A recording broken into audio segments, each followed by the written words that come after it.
The lobby of Sterling Innovations was crowded with young professionals. On a bright Monday morning, applicants sat nervously in rows of polished chairs, clutching resumes and folders as they waited for interviews for one of the company's most competitive positions. For many of them, the job could change their lives. Among them was 26-year-old Daniel Reed. Daniel had spent months preparing for the opportunity. He had practiced interview questions late into the night, rewritten his resume several times, and borrowed a dark suit from his cousin because buying a new one wasn't possible. His family was struggling financially, and getting this job would mean more than a promotion. It would give him a chance to help his mother and younger siblings. His name finally appeared on the electronic screen. Daniel Reed, interview room 3. Daniel took a deep breath and stood. He straightened his borrowed jacket, picked up his folder, and took one step toward the interview room. Then he heard a loud crash near the entrance. A young woman had slipped on the polished marble floor. Her handbag flew from her hand, sending papers, a phone, and several personal items across the lobby.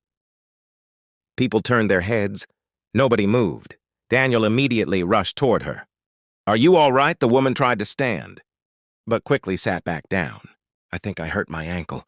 Daniel looked around. "Don't try to stand." He gathered her scattered papers and placed them carefully inside her bag. "I'm supposed to be upstairs for an important meeting," she said nervously. Daniel glanced toward the interview room. His name was still displayed on the screen. "You should get that ankle checked first." "I can't miss the meeting." Daniel looked at the clock. His interview had already started. For a few seconds he stood there, torn between the biggest opportunity of his life and a stranger who clearly needed help. Then he quietly closed his folder. "Don't worry about the meeting. I'll stay until someone helps you." The woman looked surprised. "You'll miss your interview, maybe?" Daniel replied, "But you're more important right now." He asked the receptionist to contact the building's medical team and stayed beside the woman until help arrived. 25 minutes later, Daniel returned to the interview area. The interviewer stood outside room 3. "We called you several times," she said firmly. "I'm afraid we can't accommodate another interview today." Daniel nodded. "I understand." "I'm sorry." He didn't argue. He simply picked up his folder and walked toward the exit. Then a voice came from behind him. "Daniel, wait." He turned. The young woman was standing with an older man in an expensive navy suit.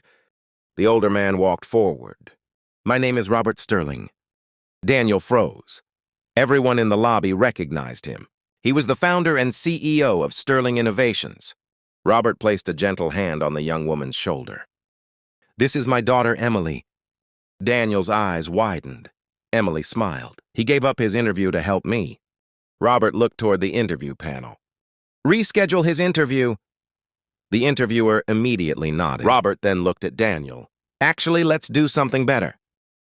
Daniel looked confused. Robert smiled. "Come into my office. I'd like to speak with you personally." Daniel realized that the opportunity he thought he had lost might have been the opportunity he was never supposed to miss. As Emily smiled at him, Daniel understood something he would never forget. Sometimes doing the right thing closes one door only long enough for someone to open a much bigger one.